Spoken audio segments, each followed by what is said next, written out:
tardes a todos.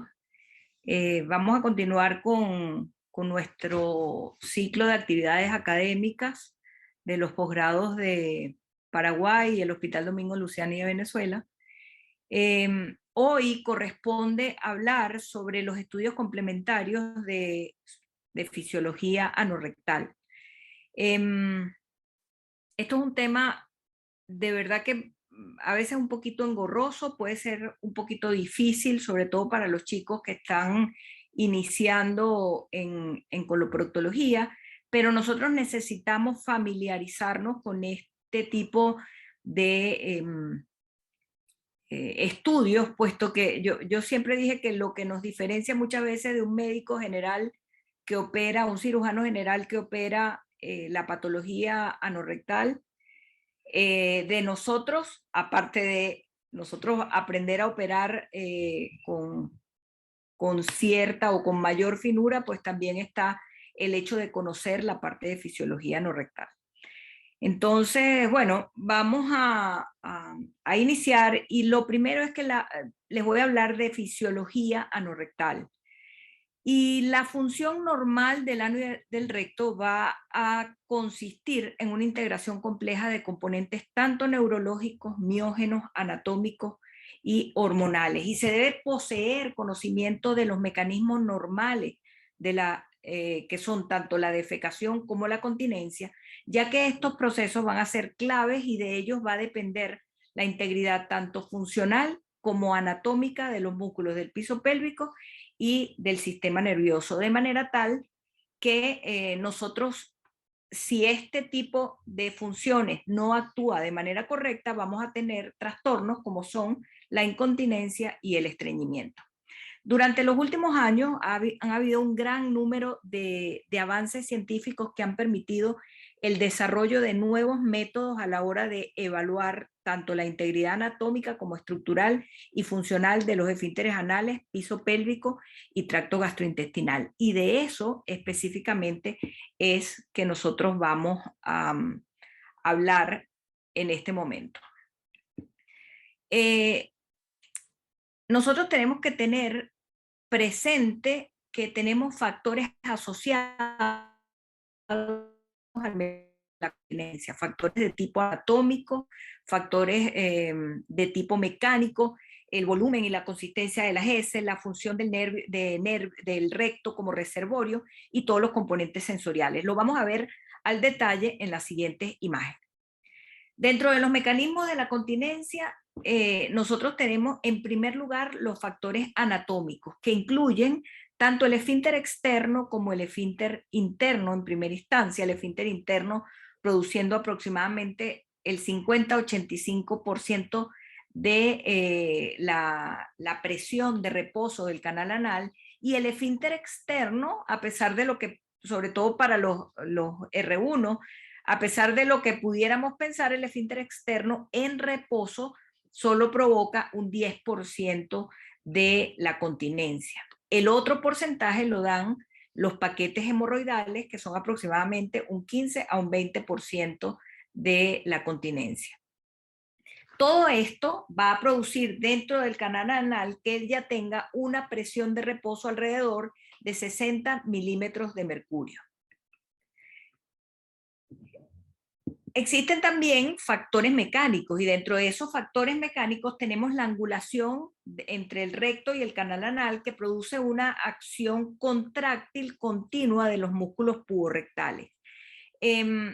Medido por defecografía, el ángulo es aproximadamente de 90 grados, pero se agranda durante la defecación. Y aproximadamente nosotros, como les digo, es 90 grados, pero hay variabilidad entre 60 y 105 grados. Otro factor bastante importante es el volumen y la consistencia de las heces, porque nosotros podemos tener pacientes que no tienen incontinencia con heces líquidas, mientras que tenemos otros que pueden presentar cierto grado de incontinencia con heces líquidas. Entonces nosotros, uno de los parámetros bastante importantes dentro de lo que es la fisiología y los mecanismos de continencia es el volumen y la consistencia de las heces. El otro es la función del recto como reservorio, teniendo esto también un efecto sobre la continencia, porque cuando llega cierta cantidad de materia fecal, específicamente uno tiene una sensibilidad a los 40 milímetros de volumen, esto es la primera sensación rectal, luego va aumentando, déjenme quitar la fotico de aquí porque no veo los valores. Luego, a medida que va avanzando, ocurre una urgencia cuando llega a valores entre 120, 80 y 120, y que se considera una capacidad máxima y por lo tanto las ganas inminentes de evacuar cuando llega por encima de 200. ¿Qué pasa cuando esto ocurre y llega por encima de 200? Pues que el organismo el recto se va a adaptar a ese volumen. Si se adapta a ese volumen, pues cualquier sensación o ganas va a desaparecer. Pero, y puede incluso hasta ir adquiriendo un poco más de volumen. En otros casos, el recto se va llenando hasta tal punto o rápidamente que no da esa posibilidad de reservorio del recto de adaptarse, y ocurre lo que se denomina reflejo rectoanal inhibitorio. Y esto va a ser una respuesta, una relación refleja de lo que es el esfínter interno, que se va a relajar, y una contracción del externo para efectuar lo que sería una selección y conservar la continencia. En aquellos casos donde nosotros estamos en un sitio aceptable, ¿verdad? Y puedes poder evacuar, entonces ahí sí ocurre el músculo puborectal se va a relajar, se rectifica el recto y ocurre la defecación. Todos estos mecanismos son complejos, multifactoriales, implican integración de funciones somáticas, viscerales, y van a estar siempre bajo el control del sistema nervioso central. Por lo tanto, existe una interacción entre lo que sería el cerebro, la médula espinal, las neuronas entéricas, la musculatura del colon, del recto, del ano, del suelo pélvico, y también la o la coordinación de estas estructuras con un control de tipo consciente. El canal anal, en líneas generales, tiene muchos receptores, ¿verdad? Varios receptores que son de dolor, de contacto, de presión, de fricción. Todos estos van a estar aproximadamente en lo que sería la mitad distal del canal anal, entre 5 y 15 milímetros por encima de la línea dentada. Todos estos componentes van a ser críticos a la hora de poder discriminar lo que es el contenido que está dentro del canal anal superior y del recto. Básicamente, nosotros vemos que está inervado por un sistema nervioso autónomo, también por fibras parasimpáticas. El nervio principal dentro de esto, y que vamos a evaluar en los estudios que más adelante les voy a mostrar, es el nervio pudendo. Lo cierto es que la descoordinación de los músculos del piso pélvico puede conducir a una incontinencia, a una hiposensibilidad, y por lo tanto a un control anormal que puede llevar tanto a la incontinencia, al estreñimiento o a un dolor rectal crónico. El estreñimiento lo vamos a definir de varias maneras, ¿no? Generalmente el estreñimiento no es solo o no solo va a depender de una disminución en la frecuencia de las evacuaciones, sino que también en la consistencia de las heces, en el esfuerzo que se hace para defecar, en la sensación que se tiene a la hora de llegar al tracto de salida y no poder salir, a la necesidad de una digitación y a la sensación de una evacuación incompleta después de la defecación. O sea, todo esto va a ser parte de lo que denominamos estreñimiento, y no solo una disminución en la frecuencia de las heces. Nosotros tenemos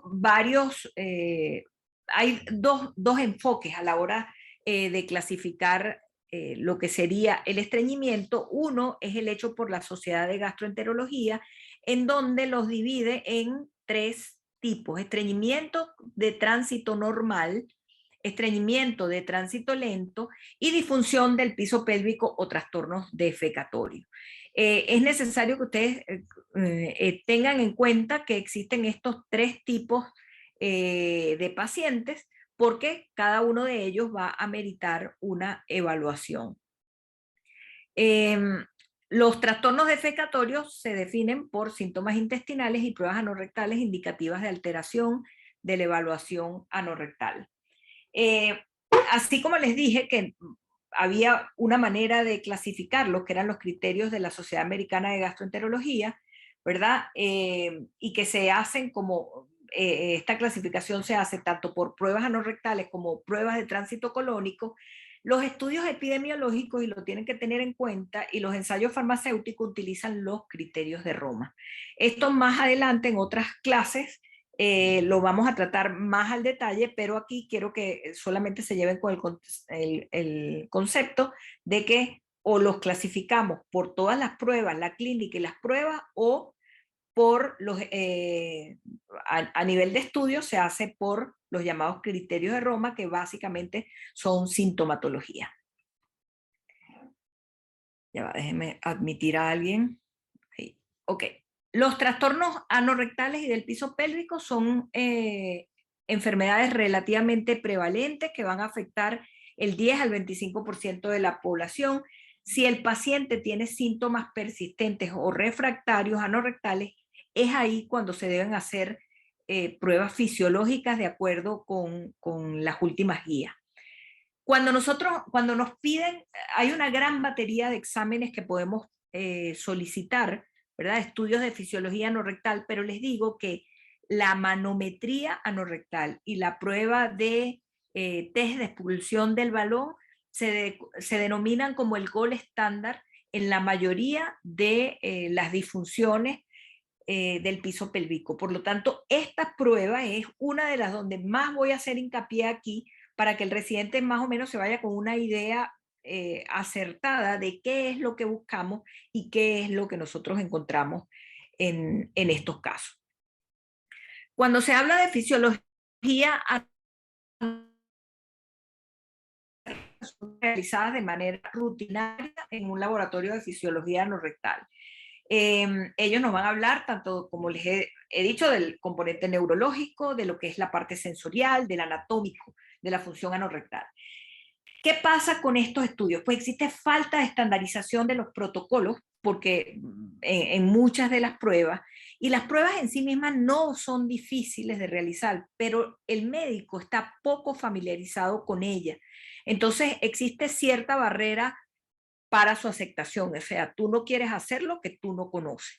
Estas pruebas van a incluir la manometría, el ultrasonido, tanto endoanal como transperineal, la resonancia magnética, electroestimulación, la prueba de expulsión del balón, etcétera. O sea, existen varios, el tiempo de tránsito colónico. Entonces, como les digo, tenemos que conocerlo, porque si no, no lo van a solicitar.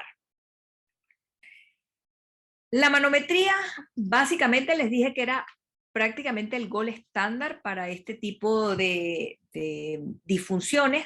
Es una técnica que va a medir la presión del esfínter anal y del recto para evaluar la función de una manera objetiva.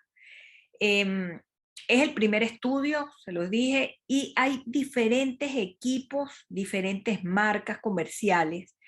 Básicamente 3 tipos de equipos: equipos de alta resolución, que es el Manoscan, que es esa foto que ven a la derecha; la manometría de alta definición, que es el SolarG; y la manometría convencional, que es la que tenemos la mayoría de los coloproctólogos, ¿no?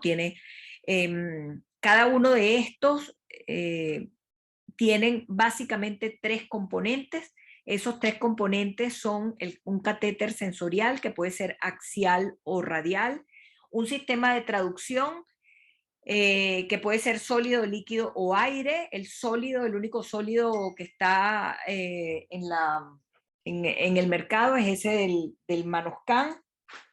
Y el otro sólido y los demás pueden ser de líquido o aire, y una computadora que va a tener el software y a través del cual pues se nos van a reflejar todo lo que nosotros tengamos en el estudio. Los catéteres, entre los de alta definición y el convencional, la ventaja es que lo podemos realizar en los estudios en un menor tiempo, tiene más número de catéteres, esto que va también a dar la posibilidad de generar imágenes en 3D en tiempo real. Pero ¿cuál es la ventaja? Básicamente el costo. Entonces, con una manometría anorrectal convencional, nosotros podemos obtener los mismos valores que un equipo de alta definición. Existen todo lo que ven en esta tabla que tenemos aquí a la izquierda: la presión, la contracción voluntaria, reflejo de la tos, maniobra defecatoria, reflejo rectonal inhibitorio, sensibilidad rectal, distensibilidad y la prueba de expulsión de balón. Son los parámetros que nosotros evaluamos a la hora de hacer la manometría. Es necesario, evidentemente no se los van a saber todo, posiblemente no todo el tiempo sepan interpretar una manometría no rectal, pero hay ciertos valores que sí es importante que ustedes conozcan. La presión rectal, los valores de la presión de reposo. Entre 40 y 70 se consideran normales. Por debajo de 40 es totalmente anormal. Sin embargo, los valores superiores pueden ser un rango bastante amplio y no significar ninguna patología. Incluso un paciente que tiene una fisura anal, que debería tener una presión de reposo aumentada, y es por eso que hacemos una esfinterotomía, no siempre tiene valores aumentados. Otras veces tenemos pacientes con valores superiores a 100, 150, 200, y el paciente no presenta fisura anal ni tiene hipertonía sintomática. Entonces, el valor de la presión anorrectal es bastante amplio. Otro aspecto es la presión de contracción. La presión de contracción básicamente es el doble o el triple de la presión de reposo del canal anal. Valores para la mujer de 100 y para el hombre de 228, pero esto puede variar. Dos valores que ya necesito que ustedes se los vayan memorizando. El otro es saber si el paciente tiene o no un reflejo rectoanal inhibitorio. Cuando se coloca entre 10 y 30 cc de manera repentina, pues tiene que haber una respuesta a esta llegada de materia fecal, en este caso sería el balón, de materia fecal al canal anal, sin haber pasado por ese proceso de acomodación. Eso es lo que es el reflejo rectoanal inhibitorio y está ausente en algunas patologías, como por ejemplo el Hirschsprung. El otro, ya va que cuando me entra gente se me borra la pantalla, que se me ponen todas las personas ahí. Bueno, la capacidad rectal es variable, solamente para que lo tengan, la capacidad rectal, y perdón que hay un error ahí, no es capacidad rectal en los segundos, sino compliance. La compliance se saca de la relación que hay en el volumen inicial al volumen máximo tolerable entre la diferencia de presiones. Generalmente va entre 2 y 6, incluso un poco por encima. Entonces, estos son los valores que necesito que sepan: presión de reposo, presión de contracción, reflejo rectoanal inhibitorio. Eso es básicamente lo importante. La capacidad rectal muchas veces es importante en aquellos pacientes que pasan durante muchísimo tiempo con una colostomía, donde tienes un recto defuncionalizado. Posiblemente su capacidad rectal, si le hacen una manometría, va a estar reducida. Posiblemente esos pacientes van a tener urgencia defecatoria en el postoperatorio, ¿verdad? Y si su esfínter no es totalmente continente, pudieran incluso llegar a tener incontinencia marcada. Con un poco de ejercicio esto puede cambiar. Son pacientes que en algunos casos pues es necesario pues estudiar. Existen muchas indicaciones para la manometría anorrectal, como las que mencionamos en esta tabla número 2. Incontinencia, estreñimiento, valoración de la función del dolor anorrectal, lesiones obstétricas, megacolon, Hirschsprung, valoraciones preoperatorias, sobre todo de cirugía rectal, de cirugía anal, y en algunos casos donde hay tengamos que hacer más adelante alguna terapia previa. Básicamente nosotros tenemos que identificar en estos pacientes la cuantificación y el deterioro de esa función del esfínter anal. También tenemos que saber cómo está su sensibilidad rectal. Tenemos que evaluar cuáles son los síntomas de estreñimiento, cuáles son las anomalías que estos pacientes tienen, si está bien coordinado, evaluar si hay o no hay dolor, la tonicidad, etcétera, todo eso que le hemos hablado. En general, la manometría anorrectal es un procedimiento que es bastante seguro, con bajo riesgo y muy bien tolerado, por lo tanto existen pocas contraindicaciones para ello. Sin embargo, existen algunas como un dolor anal que no permita la exploración, estenosis u obstrucción conocida, obvio, si no va a pasar el aparato y además va a producir una alteración a la hora de insuflar el balón, en cirugías anorrectales recientes, cuando hay inadecuada preparación, ¿no? Más que preparación intestinal, es solo el recto. Todos estos estudios van a necesitar es la colocación de un enema 2 horas antes de la realización del estudio, de manera tal de vaciar el recto. Y las contraindicaciones relativas van a ser el deterioro cognitivo. Recuerden que nosotros tenemos que pedirle a este paciente que puje, que contraiga, que haga ciertas maniobras que si no está en condiciones, pues va a ser imposible obtener resultados. A lo sumo, podemos solamente valorar la presión de reposo del canal. Otra es una condición, una contraindicación relativa va a ser la alergia al látex. El otro test bastante importante es el test de expulsión del balón. Este es un estudio que lo podemos hacer todos en un consultorio sin mayor contraindicación, con alguna sondita o simplemente con un balón helado y una cuerdita, un balón de no más de 5 centímetros, al cual le vamos a colocar 50 cc de agua, preferiblemente tibia. Esto nos va a permitir saber si un paciente tiene una defecación disinérgica, tiene una alta especificidad, es decir, de 80-90%, pero una baja sensibilidad. Nosotros le introducimos el globo al paciente con 50 cc de agua tibia. Tratamos de nosotros hacer una pequeña tensión leve, muy leve, simplemente para que siempre lo mantenga en el canal anal, pero sea el paciente el que va a hacer el esfuerzo, porque el paciente no está en posición defecatoria habitual, sino generalmente de cúbito lateral. Y entonces nosotros le pedimos que expulse el globo y esto debe ocurrir en un tiempo de 1 minuto. Eso es lo normal para decir que el test de expulsión fue positivo.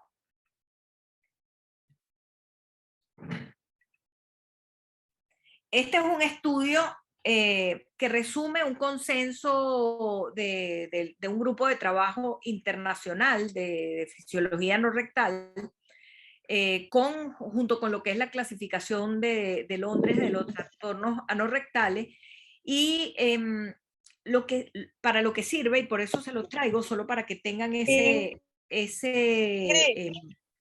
perdón, solo para que tengan el link. Discúlpame. Y hable, ¿sí? Yo no estoy viendo tu pantalla, yo no me la veo. Para ver. Ingrid, perdón. Ingrid, yo no veo tu pantalla, yo no sé si yo nomás no veo. ¿Pero desde cuándo? ¿Desde ahora? Ya va, déjame ver otra vez qué pasó. Sería que le...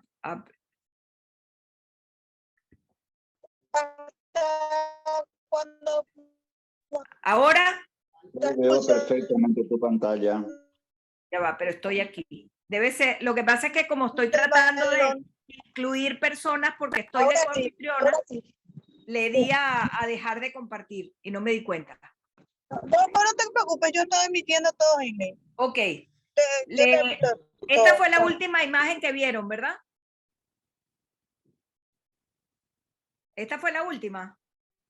Sí, Ok. esa Entonces es le la que ya no decía que vimos. este es un artículo de un consenso de un grupo de trabajo en Londres que es bastante interesante porque nos brinda una orientación sobre cuáles son las indicaciones, el equipo, el protocolo, las definiciones de medición, interpretación, resultados de la manometría, de la prueba sensorial y de la prueba de expulsión del balón. Entonces, para todos, pues si lo leen, aquí nos puede, es de verdad bien didáctico y les recomiendo que lo lean. Es simplemente, se los traje para mostrarles como un artículo de revisión bastante interesante.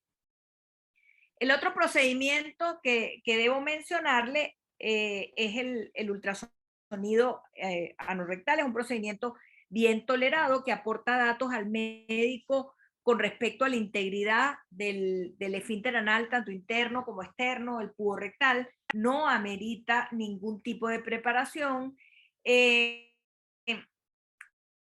Va a representar el procedimiento de elección cuando estamos investigando una incontinencia fecal, porque debemos saber si el esfínter está o no totalmente indemne. Existen dos marcas comerciales, o sea, las traigo las dos porque son las únicas dos equipos anorrectales en el mercado. Este que vemos a la izquierda es el BK, es un equipo de verdad bastante costoso, mientras que este es un poquito menos costoso, el de Prometheus. ¿Cuál es la ventaja de uno sobre otro? Si bien nosotros con ambos podemos ver la integridad de los esfínteres, este lo utilizamos, el Prometheus lo vemos solo en 2D, mientras que este es un equipo en 3D que nos genera un cubo de 6 centímetros que podemos analizar en tiempo real todas las veces que sea necesario. Aquí les traigo un casito solo para que vean cómo se modifica. Esto es el esfínter externo, lo oscuro es el interno. Esto que ven aquí es una fístula, ¿verdad? Y es un trayecto fistuloso, ese es el agua oxigenada, hasta que entra aquí, que corresponde al orificio interno. La ventaja de este equipo es que nosotros analizamos todas las veces que querramos y disminuye el factor. El ultrasonido, si bien, acuérdense que también tenemos resonancia magnética, la resonancia magnética la hace el radiólogo, ¿verdad? Mientras que este estudio lo hace el coloproctólogo. Nosotros examinamos el paciente, el radiólogo no va a examinar, no va a hacer un tacto. No importa para el radiólogo dónde esté el esfínter externo, el orificio externo, en el caso de una fístula, ¿verdad? Mientras que usted, coloproctólogo, sí examinó al paciente. Entonces yo hago cortes, hago mediciones, hago todo lo que tengo que hacer y de paso lo corroboro con la clínica. Entonces es una ventaja, por lo tanto, yo soy de las que siempre le dice a todos los coloproctólogos que si pueden tener un eco, aunque sea el económico, pues es bien porque es un ojo en el dedo, no es solo el dedo, es un ojo en el dedo. Nosotros, como le mostré en el video anterior, esto corresponde al esfínter interno, esto al esfínter externo. Aquí en un corte longitudinal podemos ver también el músculo puborectal. Esto, aquí el esfínter externo en diferentes planos, ¿no? En esta parte lo que corresponde a la vagina, porque este es el de una mujer.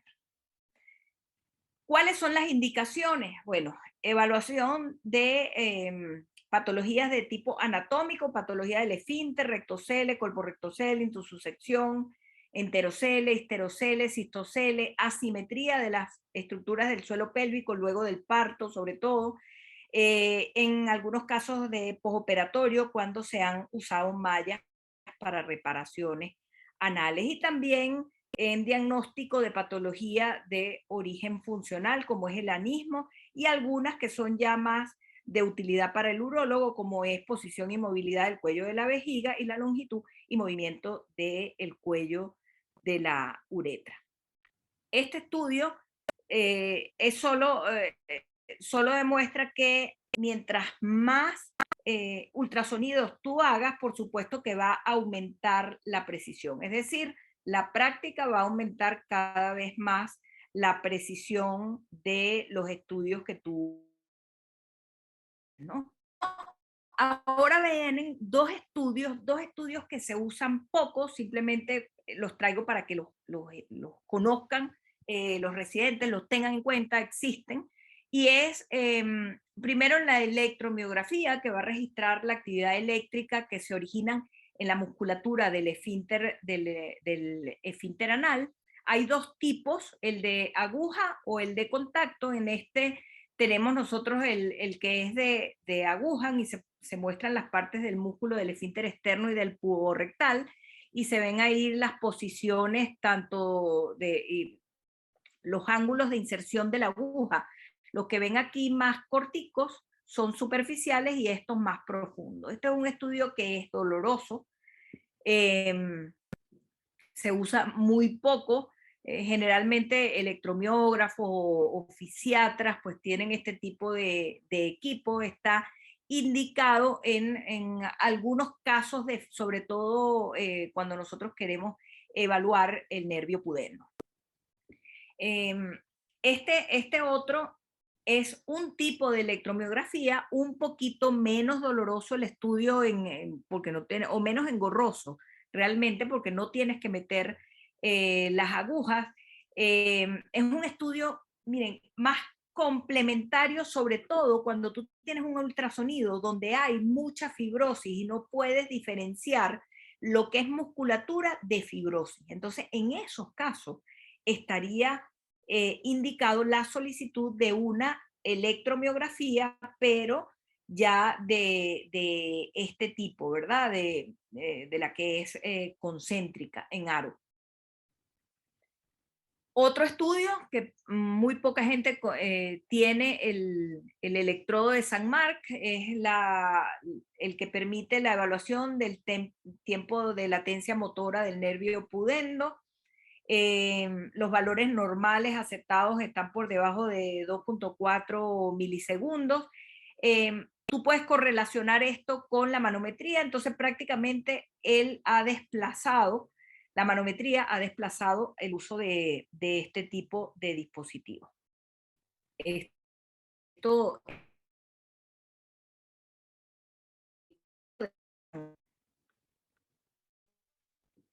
Este es otro estudio que sí es importante, sí tiene bastante utilidad y uso y lo solicitamos. Hay muchas maneras de realizarlo. Es un estudio radiológico que muestra la dinámica del vaciamiento rectal. Es de rutina en desórdenes funcionales del piso pélvico y la defecación.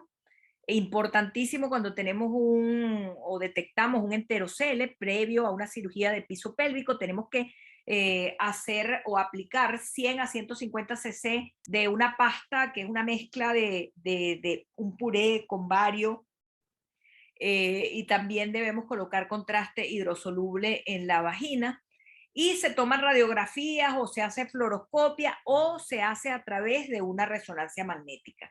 Y aquí vamos a obtener imágenes tanto estáticas como dinámicas. Es importante, como les dije, cuando tenemos rectoceles, enteroceles, sigmoidoceles, intussusección, prolaxos rectales internos que no demostramos clínicamente, y también cuando se hace por manometría, pero cuando hay contracción paroxística del músculo puborectal está indicado, pero también puedes indicar una manometría y vas a obtener el diagnóstico. O sea, básicamente lo reservaría para estas estas 5 primeras causas o diagnósticos. Nosotros cuando hacemos una cinefecografía tenemos que ver el incremento del ángulo anorrectal, el cierre del músculo cuando ocurre el pujo, la ampliación de la abertura del canal anal, la evacuación completa del medio de contraste que colocamos y el descenso del piso pélvico. Nosotros hacemos una primera línea, que es esta que vemos aquí, que va del pubis al coxis, y todo lo que está debajo de esa línea es un prolapso, ¿verdad? Normalmente no debes tener absolutamente nada fuera, por debajo, o sea, no debes tener recto ni sigmoides debajo de esta línea. En esta otra zona, por debajo de esto, vemos lo que correspondería a intussusecciones y rectoceles. Y la angulación del ángulo anorrectal, que generalmente no se abre durante el esfuerzo evacuatorio. Esos son los parámetros que evaluamos en este caso. Hay otro estudio con el eco, que es, no lo hacen todos, necesitas el eco 3D, y es la ecodefecografía. Nosotros colocamos 300 cc de gel,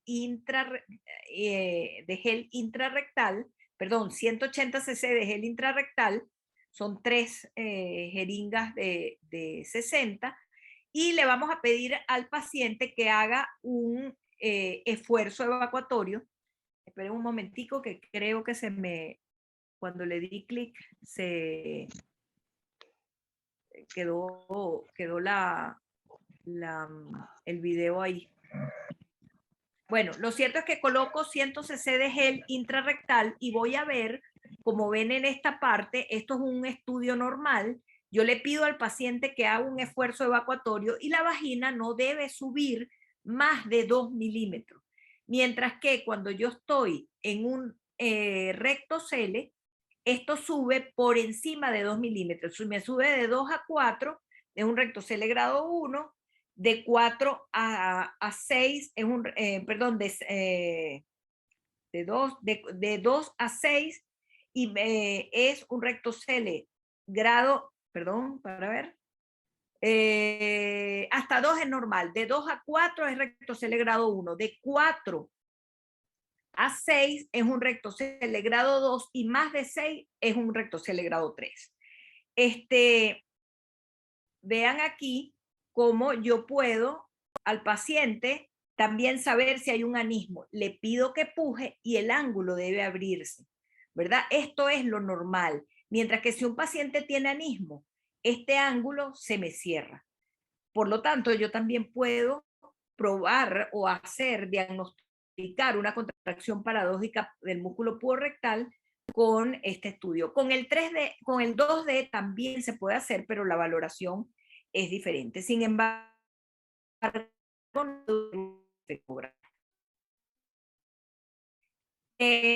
es un estudio multicéntrico que sirvió para comprobar que nosotros podíamos evaluar y comparar ecodefecografía con defecografía, y fue de verdad acorde para el estudio de los pacientes con síndrome de defecación obstruida.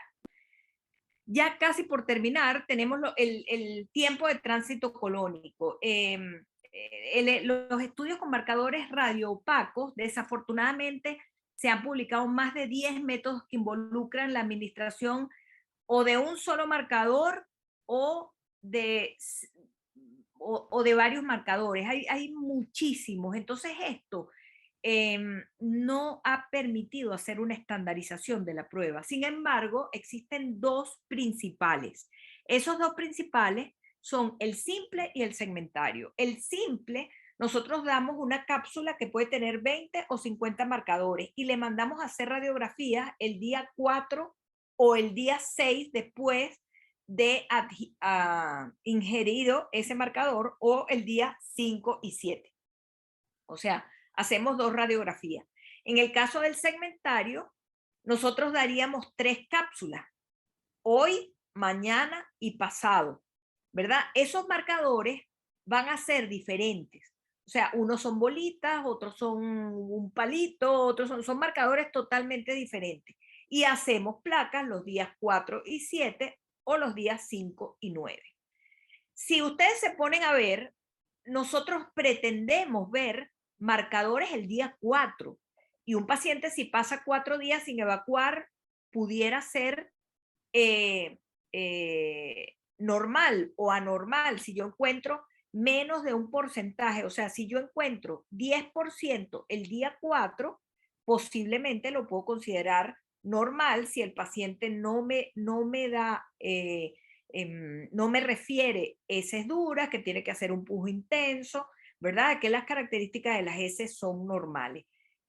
Si un paciente puede evacuar 3 veces por semana y considerarse normal. Bueno, eso es básicamente en relación a lo que es el tiempo de tránsito colónico. Este estudio, ya para finalizar, es evaluar cuál es el rendimiento diagnóstico de el dedo, porque nosotros estamos pidiendo muchos exámenes, pero nosotros tenemos que saber si el estudio, o sea, si el examen físico nos sirve, porque no siempre vamos a contar con todos estos estudios a la hora de estudiar los pacientes con patología del piso pélvico. Entonces, bueno, realmente aquí compararon el tacto rectal con manometría, con test de expulsión, hicieron varias pruebas, y las limitaciones realmente del estudio fue que, como este estudio se hizo con un experto, ¿verdad? La técnica, ellos consideran que es dependiente del operador. Y tuvo 3 limitaciones. Eso, que era dependiente del operador, que tenía muchos de los pacientes a los que se le hizo esto, tenían disinergia de piso pélvico, o sea, no fue una prueba realmente válida. Sin embargo, por eso lo que quiero decir es que no pueden dejar de hacer un tacto rectal, tienen que tenerlo porque existe importancia en el diagnóstico, porque dependiendo de lo que tú consideres del diagnóstico, tú vas a solicitar los exámenes que correspondan para hacer el complemento del estudio de estos pacientes. Por lo tanto, y en síntesis, los trastornos de la continencia van a conllevar a una condición potencialmente debilitante que puede tener un impacto grave en la calidad de vida. Los pacientes pueden tener miedo de participar de sus actividades sociales normales, y es raro que los pacientes informen porque evitan salir de su casa por temor a la vergüenza de que ocurra un accidente. Básicamente, el conocimiento de la fisiología, el diagnóstico completo y adecuado puede llevar a la correcta terapia médica, a la fisioterapia e incluso al manejo quirúrgico de ser necesario. Pero nosotros tenemos que saber que lo hemos hecho de manera correcta. Así que muchas gracias.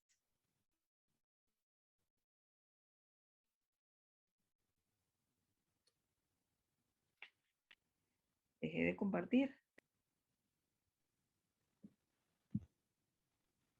Bueno. ¿Quién va a compartir ahora, Ingrid? Va a compartir Gabriel.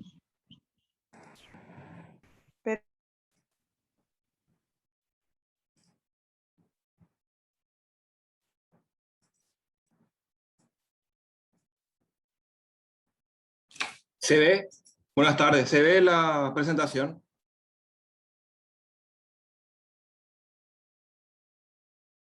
A mí no me sale. Oh. Pero va otra vez ahora.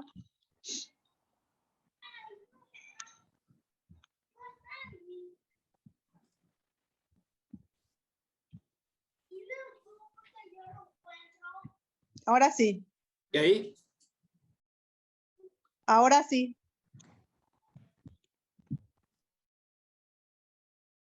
Bueno. Buenas tardes. Quien les habla soy el doctor Gabriel Rodríguez Alonso.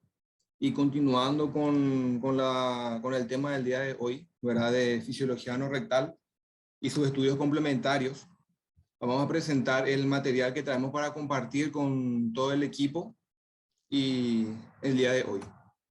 ¿Sí? Este es un trabajo que se ha realizado en una universidad pública de Turquía, la Universidad Cúcuta, por un grupo de cirujanos coloproctólogos, que titularon de la siguiente manera: la importancia de la fisiología ano rectal, pruebas en diagnósticos clínicos y su tratamiento. Para referir, este es un estudio que tiene en total 240 pacientes que han acudido en el periodo del 2015 al 2017. Es de tipo retrospectivo, en donde fueron evaluadas las fichas ya sea físicas o informáticas que presentaban en dicho centro. Lo agruparon en el grupo de pacientes en 3 grandes grupos. El primer grupo, aquellos pacientes que tienen síndrome de defecación obstruida. El segundo grupo, pacientes que están en un pre o perioperatorio que no hayan tenido incontinencia anal. Y el tercer grupo, pacientes que tienen como diagnóstico algún grado de incontinencia anal. Dentro de la sintomatología que refieren, principalmente ellos encontraron tenesmo rectal y algún grado de incontinencia, en donde ellos lo catalogaron de leve, aquellos pacientes que tenían una emisión involuntaria de gases, y grave, aquellos pacientes que en forma involuntaria emitían materia fecal de consistencia normal. La escala que se utilizó para poder realizar la historia clínica fue la escala de Wexner, y al examen físico se realizó el tacto rectal. Dicho tacto rectal fue realizado por 3 profesionales diferentes con experiencia. Vale decir que cada paciente fue evaluado en 3 ocasiones diferentes por 3 personas distintas. Los materiales fueron todos englobados en el software correspondiente para poder elaborar el estudio. Y en general presentaron una edad media de 43 años y una población femenina del 43.3%. En cuanto a su distribución por grupo, como hemos mencionado, ese primer grupo de defecación obstruida fue el 38 pacientes. Dentro del segundo grupo, que son en un perioperatorio, ya sea antes de la cirugía o después de la cirugía, sin diagnóstico de incontinencia anal, fue un total de 48 personas.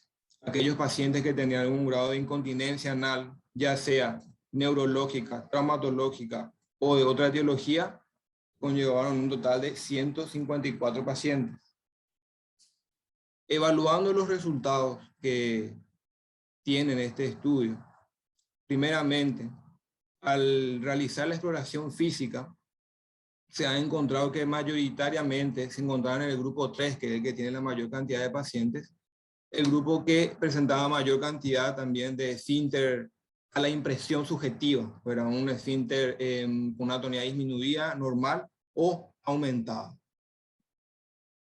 Llevando esto a los estudios auxiliares, estos pacientes que fueron explorados digitalmente y luego se les sometió a una manometría, se constató que aquellos que tenían un tono disminuido, el 96.7% de los pacientes tenían también una traducción manométrica de dicho estado esfinteriano.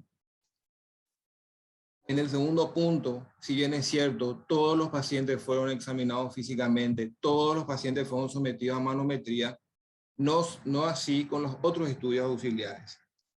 La ultrasonografía se utilizó mayoritariamente en el grupo 2, aquellos pacientes que están en un perioperatorio, para recordar. La defecografía se utilizó mayoritariamente en el grupo que tenía algún grado de defecación obstruida, y la electromiografía utilizada mayoritariamente en aquellos pacientes que tenían algún grado de incontinencia. Aquellos pacientes del primer grupo fueron evaluados solamente con un examen manométrico, presentaron mayoritariamente un primer planteamiento, un tratamiento médico. También esto ocurrió a aquellos pacientes que a la par de manometría fueron evaluados con una ultrasonografía y también con la defecografía, con una salvedad en este punto de que en una proporción total para un N18, ya hay una mayor proporción de pacientes en el que se sugiere como un planteamiento la cirugía luego de tener un conocimiento de la defecografía, o sea, un conocimiento anatómico acompañado del gradiente de presión. Nuevamente, estos pacientes que ya desglosando ya esos valores manométricos, ya se puede constatar que esos pacientes que tienen síndrome de defecación obstruida, y ya sea comprensión disminuida o presión normal, o incluso aumentada, el primer step de tratamiento ofrecido para este grupo de pacientes evaluados fue el tratamiento médico. Ahora, Una vez que a esto se le agrega un estudio defecográfico patológico, se ve que aumenta la tasa de sugerencia y resolución quirúrgica de la patología del paciente. Yéndonos a ese segundo grupo de pacientes evaluados, que son en un contexto perioperatorio, como ya están en un primer plano de resolución quirúrgica de la patología en sí evaluada, ya sea sometidos a manometría o acompañado de una manometría más una ultrasonografía, mayoritariamente presentan como primer planteamiento una resolución quirúrgica de esa patología. Teniendo en cuenta ese grupo de pacientes con algún grado de incontinencia anal, una vez que estos son evaluados con manometría y una ultrasonografía, tuvieron una mayor cantidad de pacientes que fueron sometidos quirúrgicamente en este grupo evaluado, o sea, pacientes con algún grado de incontinencia anal y explorados así con manometría y una ecografía endoanal. También este grupo evaluó la electromiografía y constató lo siguiente, que de todos los pacientes que tenían una electromiografía patológica a la baja, había una concordancia con los valores manométricos hallados en estos pacientes. Y de todos los pacientes que presentaban una electromiografía normal, si bien es cierto, la mayoría tenía una traducción manométrica acorde, no fue la totalidad.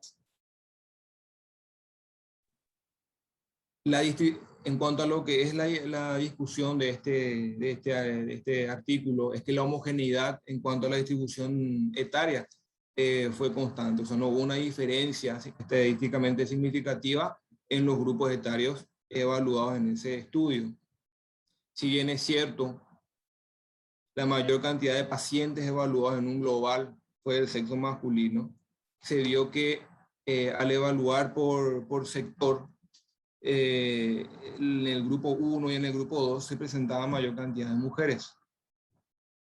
El tono esfinteriano como examen físico fue muy útil para el grupo 3, aquellos pacientes que tenían algún grado de incontinencia fecal. Así también la puntuación de Western fue significativamente mayor en este grupo de pacientes, en el grupo 3. La defecografía, teniendo una noción defecográfica, se vio mayormente beneficiada a aquellos pacientes del grupo 1, que fueron aquellos pacientes con síndrome de defecación obstruida en cuanto al planteamiento ya más hacia el gesto quirúrgico.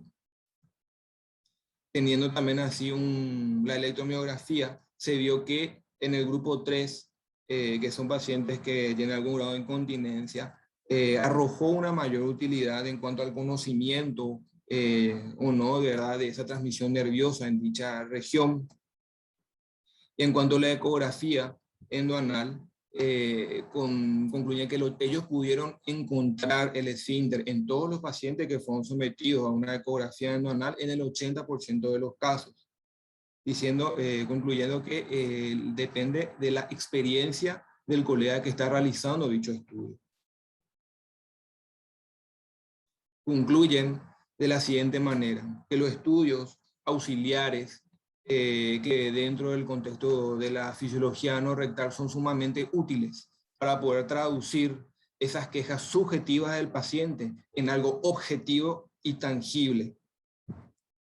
Y así también no existe una prueba única para evaluar al paciente. No existe una prueba única gold estándar que tengamos que realizar en todos nuestros pacientes. Sin embargo, tenemos un grupo de opciones en el almanaque de evaluación a nuestros pacientes. Agruparlas de la mejor manera es una tarea nuestra, ¿verdad? Y llegar así al correcto diagnóstico y ofrecer el mejor esquema de tratamiento a nuestros pacientes. Gracias.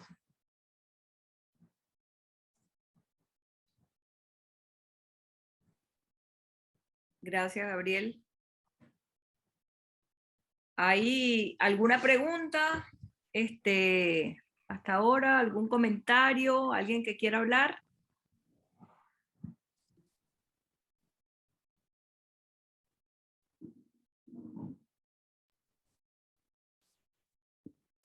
Nadie.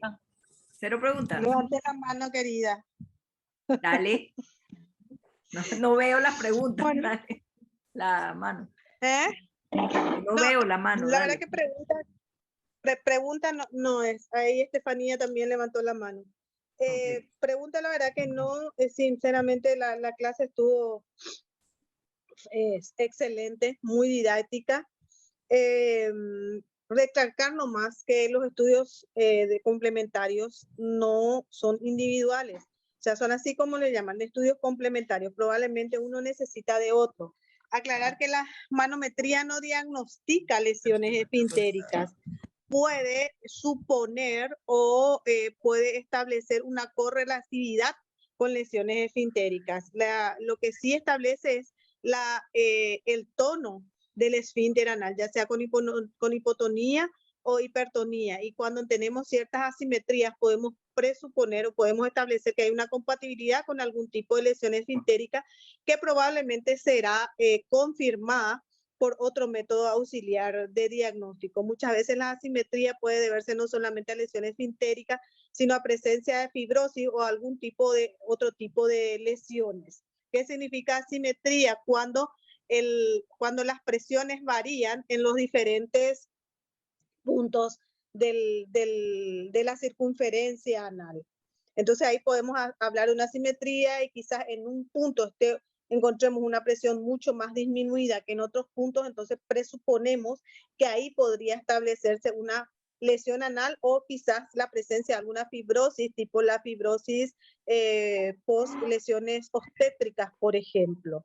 En lo que respecta a la continencia y a la incontinencia en la compliance, tenemos que tener en cuenta que muchas veces un ano muy complaciente podemos tener una evacuación por rebosamiento. Y como dijo la doctora Ingrid, aclarar que la consistencia en la materia fecal en la continencia es sumamente importante porque podemos tener pacientes continentes con una materia fecal normal o pastosa y sin embargo incontinentes en pacientes con cuadros de deposiciones diarreicas o quizás una materia fecal un poco más, menos sólida.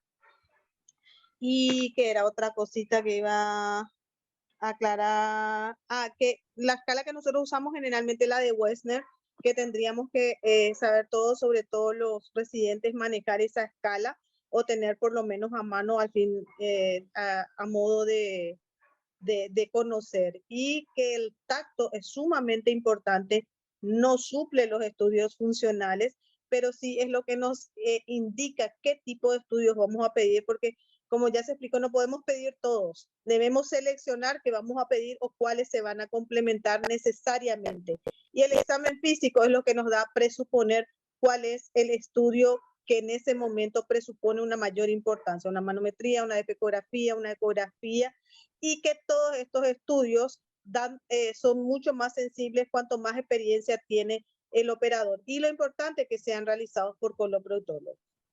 Es lo que yo no sé si algo Genial, más. genial. Es Nada importante más. lo que dijo Luz con respecto a cuando uno hace la interpretación de los estudios. A veces uno hace un diagnóstico preciso y otras veces pone la palabra sugestivo, ¿verdad? Y es importante lo que ella dijo. Si ella pone sugestivo de lesión tal, bueno, tengo que complementarlo con algo, ¿verdad? O compatible con. O compatible con. O compatible con. Es importante eso. Ahora, vieron que yo empecé diciéndoles que en este tipo de trastornos, lo importante, uno de los principales estudios es la manometría. Prácticamente, la manometría es obligatoria.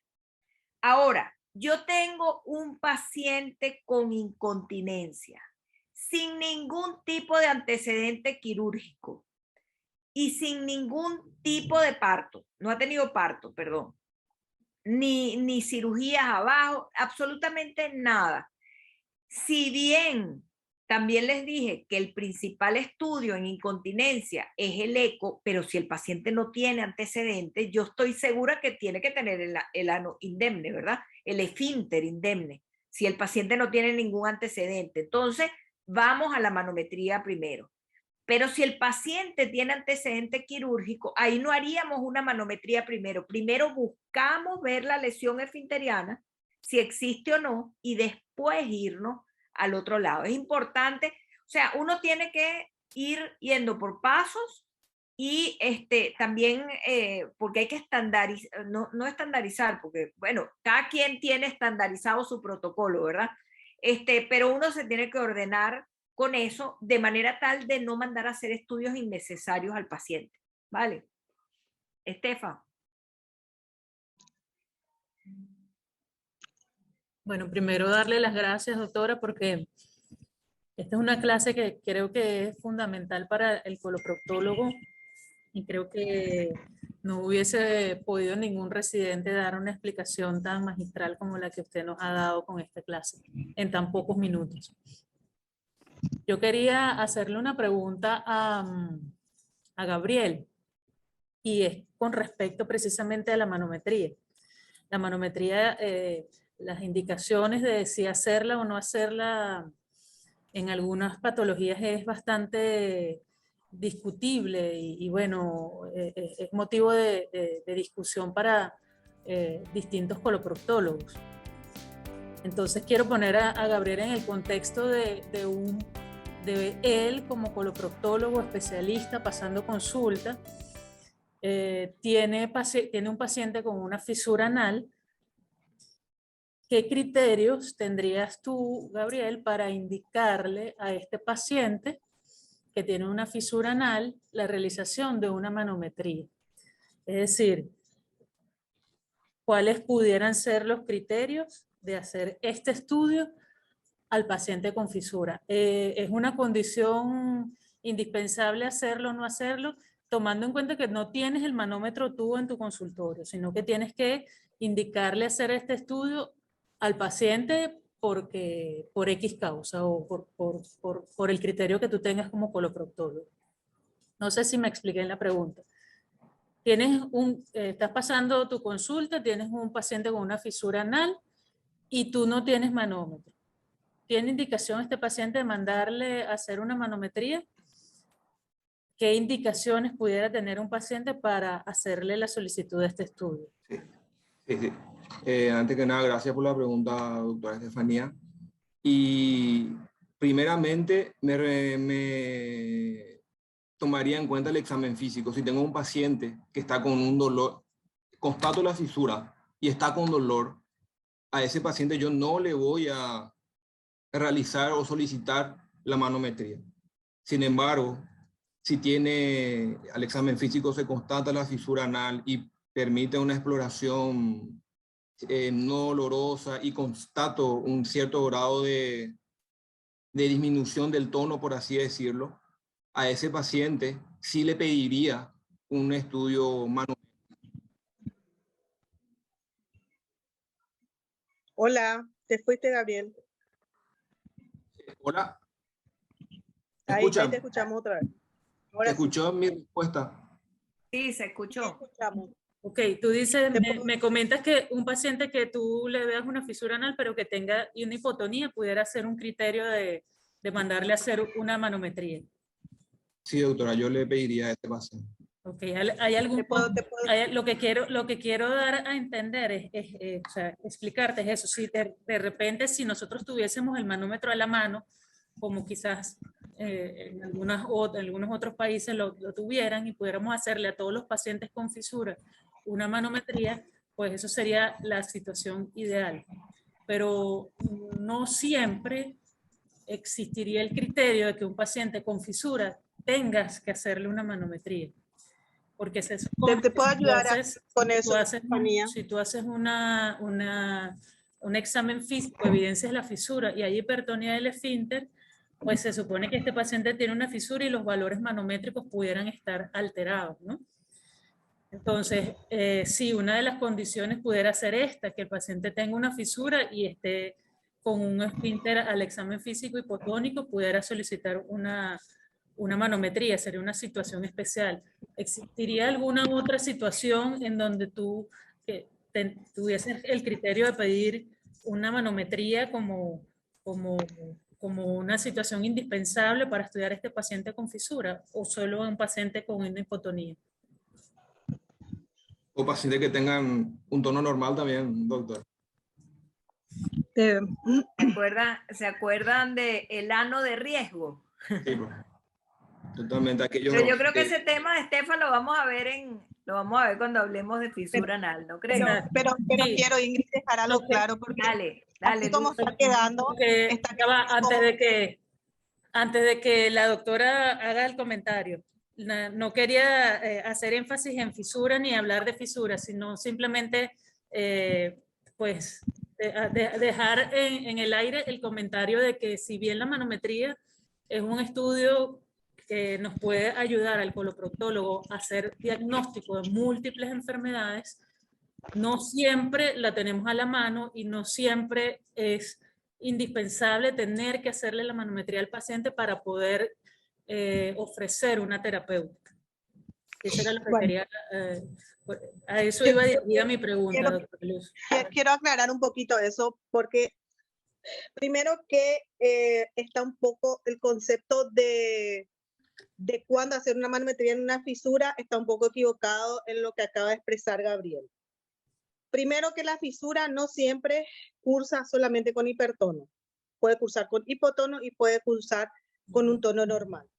Segundo, que si el paciente tiene dolor, probablemente tenemos hipertono. ¿Para qué nos va a servir la manometría en una fisura anal? Justamente para determinar el tono y ver qué tratamiento, porque ¿qué es lo que pasa? Generalmente hacemos esfinterotomía, fisurectomía muchas veces. Entonces, si yo en un paciente con un tono normal o con un hipotono le hago una esfinterotomía, evidentemente produjo mayor lesión. Y en un paciente con un hipertono no le hago una esfinterotomía, mi tratamiento va a ser inadecuado o no va a ser completo.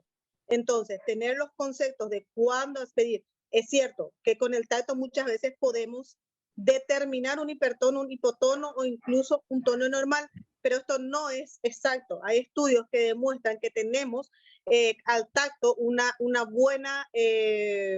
buen diagnóstico, pero esto no es en un porcentaje específico ni tampoco es exacto.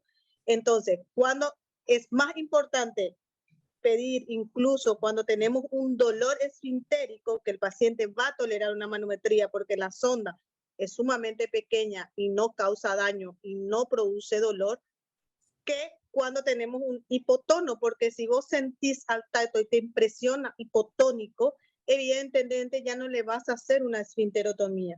Cambio, un paciente con dolor puede incluso tener una presión normal. Lo más probable es que tenga hipertono, ¿verdad?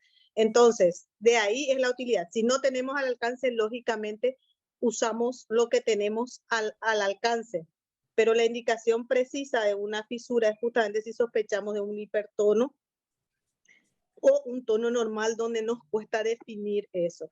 Y otra cosa, y después ya no hablo más, es en lo que respecta al reflejo inhibitorio rectoanal, que vimos que está ausente en algunas patologías, como el Hirschsprung, el megacolon, pero en otras podemos encontrar indeterminado o indiscriminado, difícil de localizar, que es lo que generalmente se presenta en los prolapsos. En los prolapsos rectales a veces el reflejo inhibitorio es muy difícil de determinar, ya que el músculo está prolapsado y la localización a diferentes centímetros es mucho más difícil, y por lo cual debemos buscar este reflejo inhibitorio no a 3 centímetros como buscábamos antes, sino quizás más arriba o quizás más abajo, y muchas veces no lo determinamos, lo cual no significa que el reflejo esté ausente, sino simplemente lo informamos como indeterminado.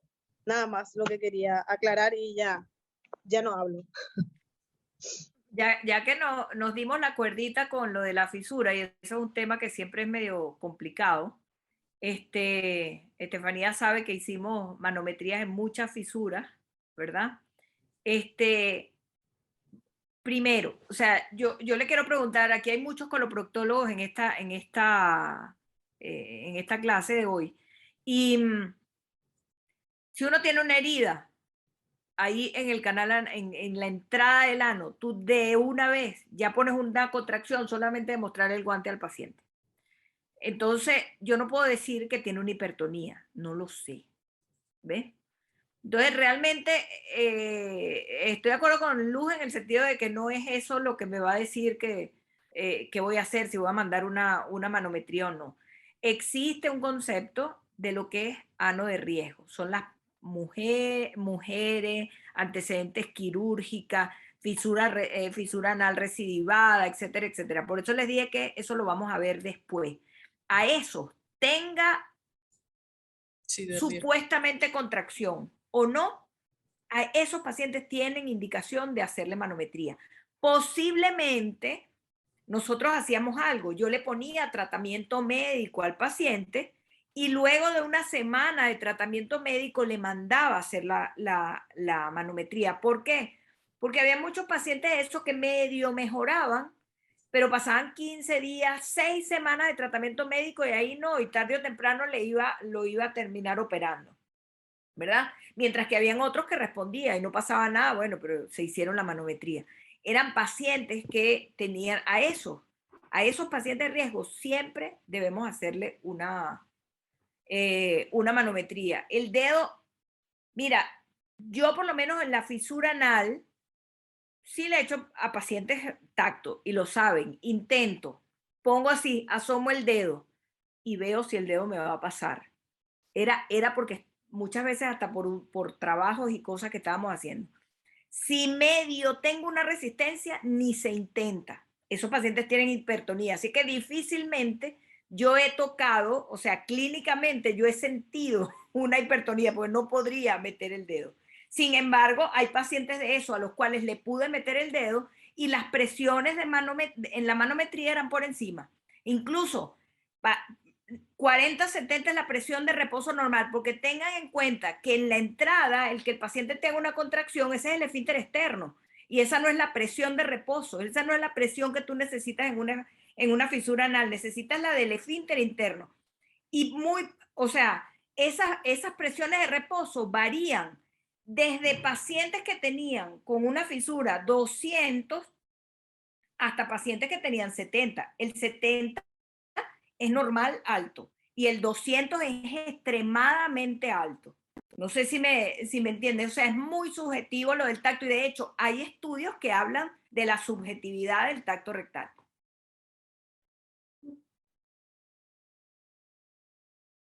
¿Quién? Christopher tiene la mano levantada. Hola, buenas. Bueno, yo quería hacer una pregunta medio tonta, pero simple, sobre todo porque estamos los jóvenes y están los residentes.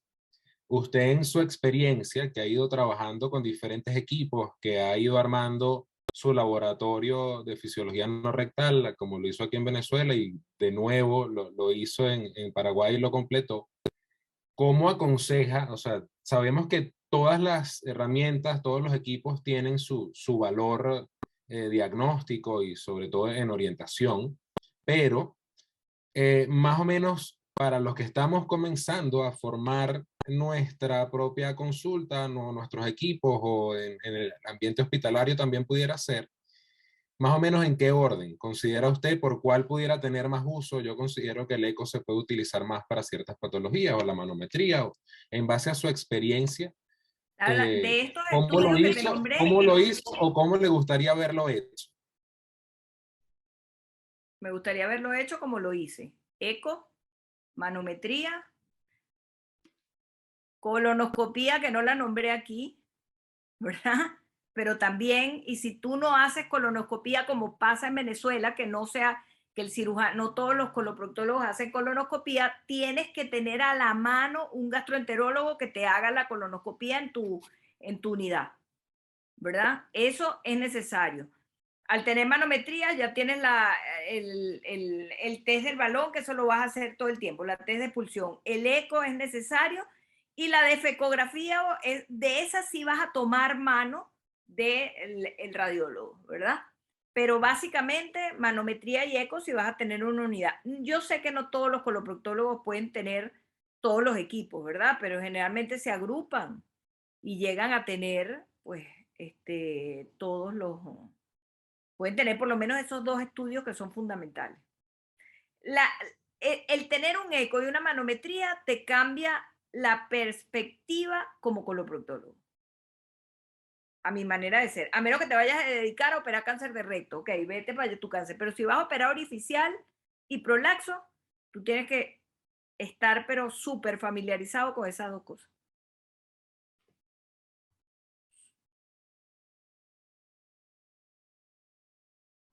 ¿Quién más? Yo creo que ya estamos casi que en tiempo. Tenemos 1 hora y 20. ¿Alguien más quiere hablar? ¿No hay preguntas de los residentes? ¿O algún comentario extra? ¿No? Por ¿Estamos aquí por no. finalizado entonces? Por aquí no. Yo no veo en el Nada. chat tampoco, Ingrid, nada. Ok.